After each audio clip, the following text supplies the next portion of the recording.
I found myself thinking a lot this week about vocabulary, hot words. Hot words. I remember when liberal wasn't the dirty word.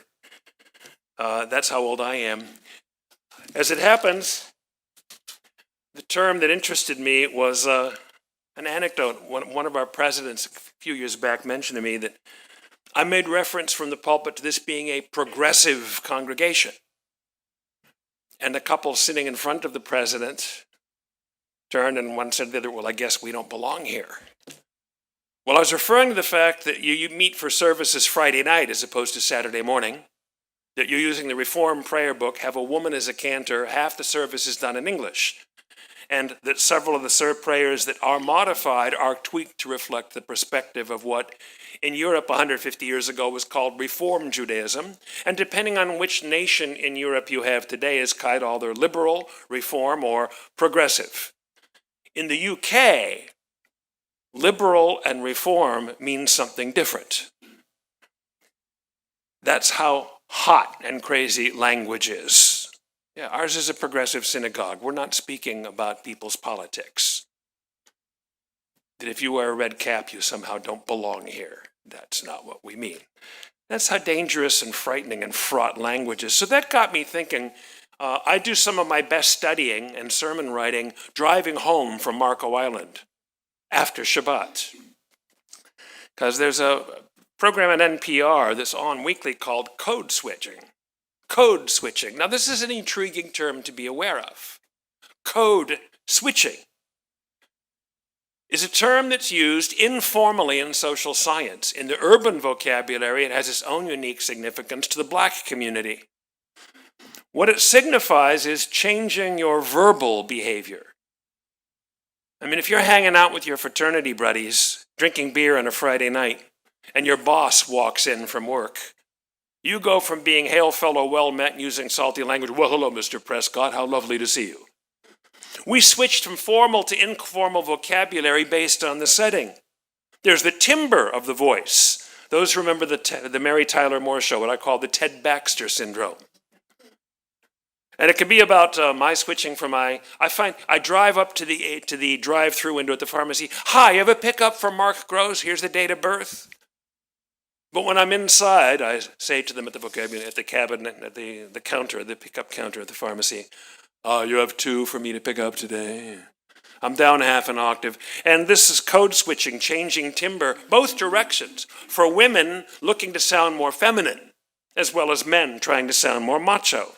Code switching can be behavioral, making a point of showing up early to avoid reinforcing stereotypes about those people always being late. A wide array of social signals can be included under code signaling because we human beings are social animals.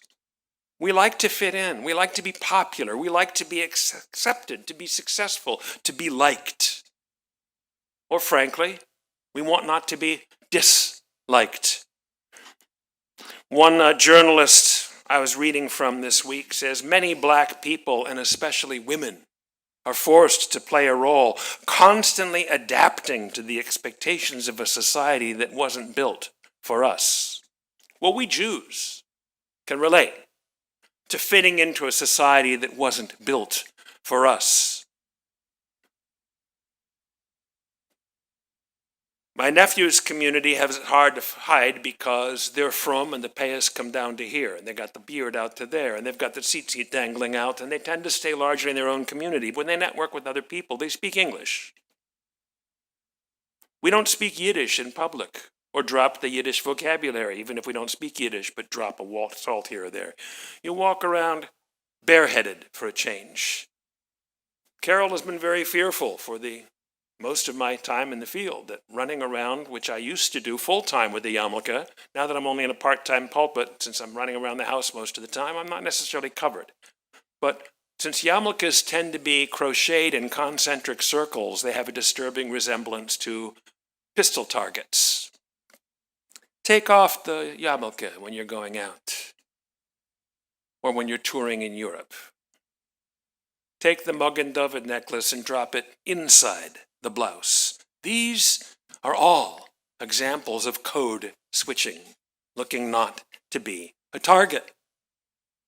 The British Jewish community in the UK, they have a whimsical motto, dress British, think Yiddish.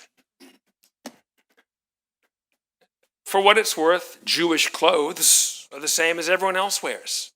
Unless you're pious and have a yarmulke and tzitzit, even in the Frum community, the guys wear a long-sleeve white dress shirt and nice dark dress trousers. There's nothing distinctly Jewish about it. In every part of the world we Jews have lived, historically, we've adopted the local dress and diet. The Jewish food is the same that everyone else eats. And our language, too, is the same as everyone else, except we code switch that with our own unique Jewish spin. We speak here in the United States what you could call Yinglish. It's almost exclusively English, but there's an occasional Jewish spin, with a Yiddish word here, a Yiddish word there, and not all of them obscene. That deserved a bigger laugh. Thank you, Linda. I'd like to point out that Yiddish was our original code switching. 1,000 years ago in Italy, it began as Judeo-Latin. It was a Romance language. And what's left from that is Lichtbenchen, to bench, Licht. Licht is German, but bench is from the Italian bendicare, to offer a benediction. And it migrated over the Alps and morphed into Judeo-German, north of the Alps. In the meantime, out in Iberia, the west end of the world, in the Visigothic kingdom, possibly before, definitely after the Berber Moors took over, we spoke a unique Judeo-Spanish, which those who don't speak it call Ladino, and those who do shall call it Espanol. We had a Judeo-Arabic in the rest of the Jewish world, North Africa, Southwest Asia, and east of there, Judeo-Persian, speaking the local language just like Yinglish, with a unique Jewish spin on a couple of words here and there. The same as everyone else, but somehow not quite the same, just different enough to articulate our identity. You know, all those people who go through life saying, I've never met a Jew before. They have, it's just that most of us don't, advertise it. And it's not the lack of devil horns or cloven hoof that surprises them. It's that they don't recognize a Jew because we look like everyone else, we dress like everyone else, we eat the same as everyone else. We've been hiding in plain sight. Except in the New York area, you know they're Jewish because they're showing up for the Mets game with a baseball cap that says Mets in Hebrew. We seek each other out wherever we go using our Judar. You've heard of radar? This is Judar. Art Spiegelman, in his chilling graphic novel Mouse, telling in his father's voice his father's experience in the war, Europe during the war, shows his father initially hiding in plain sight, passing for white within Nazi-occupied Poland. And there's a scene where he depicts his father sitting on a streetcar next to another fellow who his Judar picks up on is probably also a Jew. Now, you and I would say, pardon me, but are you Jewish? I'm just getting a Jewish vibe. Where do you go? Who's your rabbi? Where's your congregation? You talk about when your grandson was bar mitzvah. How was every... That's the normal comment, but not when you're passing for white in Nazi Europe. And so the deal is, his father, sitting there on the streetcar bench next to this other fellow, said, Amcha.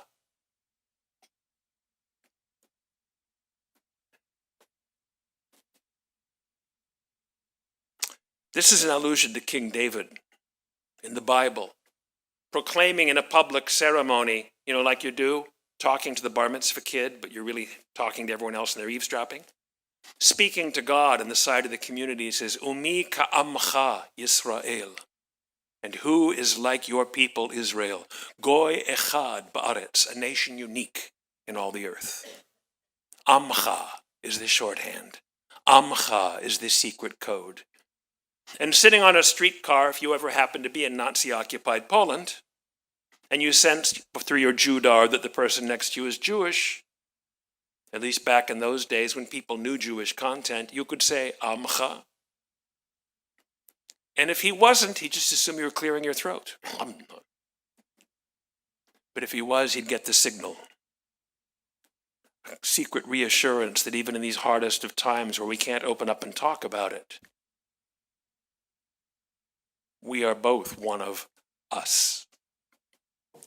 The classic Jewish code switching is the word goy. Because in Hebrew it means a national ethnic group, a gentilic. It's a term designating a nationality. In this week's portion, God promises Abraham and Sarah, a simcha legoy gadol, I will make of your descendants a goy gadol, a great and mighty nation. Right here in this week's Torah portion. Both Isaiah and Micah, and we don't know who is plagiarizing from whom, said, Lo yisa goy el goy cherev, let nation lift sword against nation. In Hebrew, it's just a generic term, a gentilic, which has nothing to do with being Gentile, to the contrary.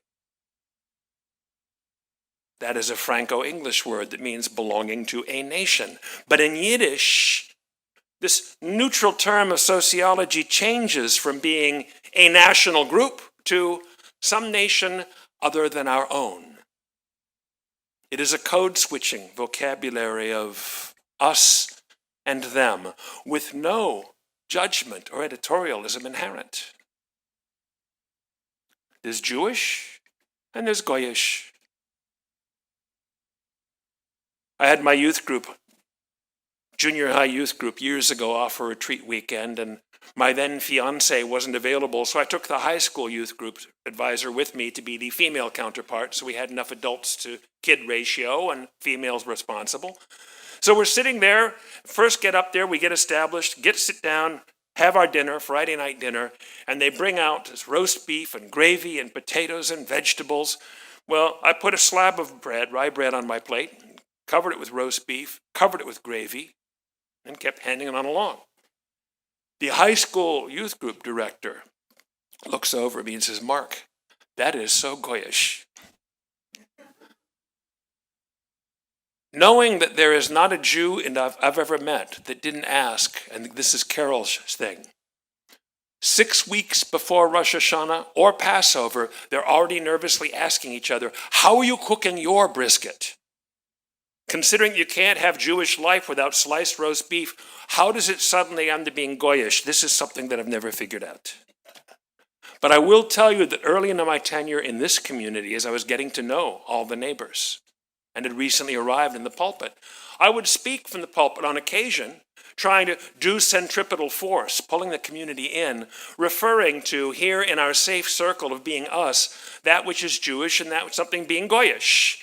And I was politely but firmly asked by one of our officers, look, I understand where you're coming from and that it is a descriptive, not editorial term.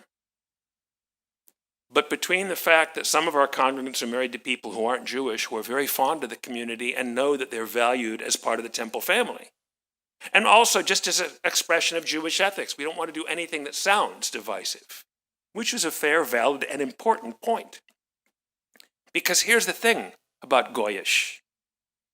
That's not editorial, it's descriptive. Here's the thing about the Yiddish word goy. It is not a term that drips with disdain. It is descriptive rather than editorial. And it's only editorial, let alone toxic, depending on who's saying it and what they, in particular, have to mean. I want to take you back for a moment to Elena Conley, the journalist I mentioned a moment ago. Many black people, and I'm leaving the women out of it because it's for everyone, are forced to play a role, constantly adapting to the expectations of a society that wasn't built for us. Well, for us Jews, this week in the Torah portion, it's the other way around. Abraham and Sarah have come from Mesopotamia halfway across the known world to Canaan, the promised land, where they changed their names from Aramaic names to Hebrew names, Canaanite names, trying to pass. Ironic, isn't it? Code switching. adapting to the expectation of a society that wasn't built for them, but in this case to a society that in land that God is giving them, but they won't yet be able to claim for another 500 years. Their adaptation, their code switching, changing their names to Hebrew, on the same basis that a lot of our forebears, when they got off the boat here, changed to more standard American names, personal or family, was not a compromise and not a cop-out. It wasn't really assimilation. It was code switching to adopt a society they could not yet claim. By Abraham and Sarah, Avram and Sarai, swatching to Hebrew, they laid a foundation for all of Jewish history by code switching and putting down their roots in the Promised Land. But they also, in the process, established an archetype for Jewish life over the next ensuing 4 millennia, switching codes, but never compromising our code of conduct, changing our names, but never losing our souls as Amcha, building the kingdom of God according to code, with structural integrity, one plank at a time. Shabbat Shalom.